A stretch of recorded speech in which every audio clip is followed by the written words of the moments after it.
There's a chart I saw recently that I can't get out of my head. A Harvard business professor and economist asked more than 5,000 Americans how they thought wealth was distributed in the United States. This is what they said they thought it was. Dividing the country into 5 rough groups of the top, bottom, and middle 3 20% groups, they asked people how they thought the wealth in this country was divided. Then he asked them what they thought was the ideal distribution. And 92%, that's at least 9 out of 10 of them, said it should be more like this.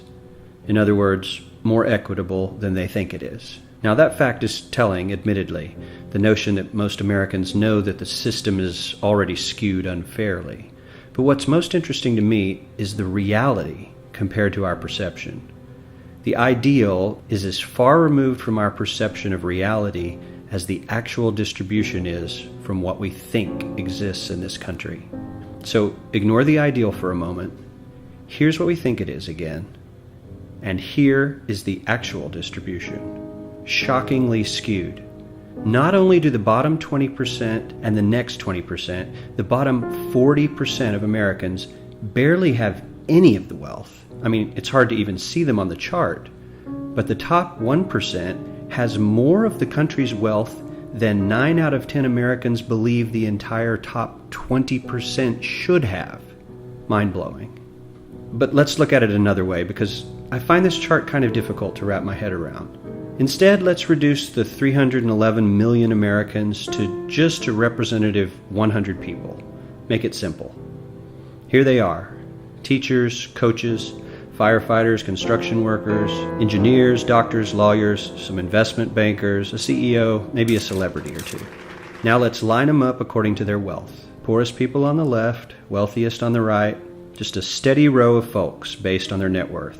We'll color code them like we did before based on which 20% quintile they fall into. Now let's reduce the total wealth of the United States, which was roughly $54 trillion in 2009, to this symbolic pile of cash. And let's distribute it among our 100 Americans. Well, here's socialism, all the wealth of the country distributed equally. We all know that won't work. We need to encourage people to work and work hard to achieve that good old American dream and keep our country moving forward. So, here's that ideal we asked everyone about. Something like this curve.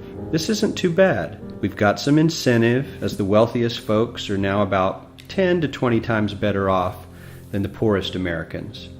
But hey, even the poor folks aren't actually poor, since the poverty line has stayed almost entirely off the chart. We have a super healthy middle class with a smooth transition into wealth. And yes, Republicans and Democrats alike chose this curve. 9 out of 10 people, 92%, said this was a nice, ideal distribution of America's wealth. But let's move on.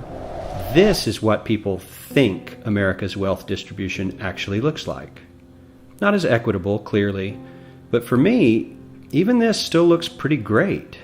Yes, the poorest 20 to 30% are starting to suffer quite a lot compared to the ideal, and the middle class is certainly struggling more than they were, while the rich and wealthy are making roughly 100 times that of the poorest Americans and about 10 times that of the still healthy middle class. Sadly, this isn't even close to the reality. Here is the actual distribution of wealth in America. The poorest Americans don't even register. They're down to pocket change, and the middle class is barely distinguishable from the poor. In fact, even the rich between the top 10 and 20 percentile are worse off. Only the top 10% are better off. And how much better off? So much better off that the top 2 to 5% are actually off the chart at this scale. And the top 1%, this guy, well, his stack of money stretches 10 times higher than we can show.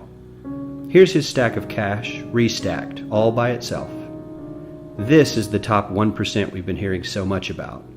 So much green in his pockets that I have to give him a whole new column of his own, because he won't fit on my chart. 1% of America has 40% of all the nation's wealth.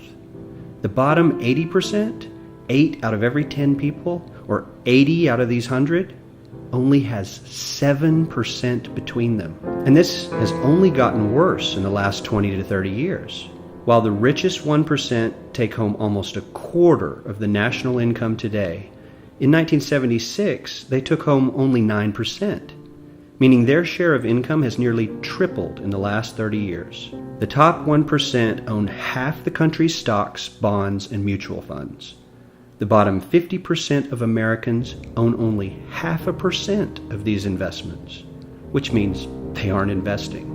They're just scraping by. I'm sure many of these wealthy people have worked very hard for their money, but do you really believe that the CEO is working 380 times harder than his average employee? Not his lowest paid employee, not the janitor, but the average earner in his company. The average worker needs to work more than a month to earn what the CEO makes in 1 hour.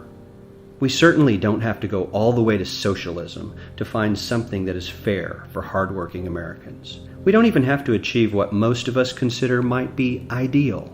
All we need to do is wake up and realize that the reality in this country is not at all what we think it is.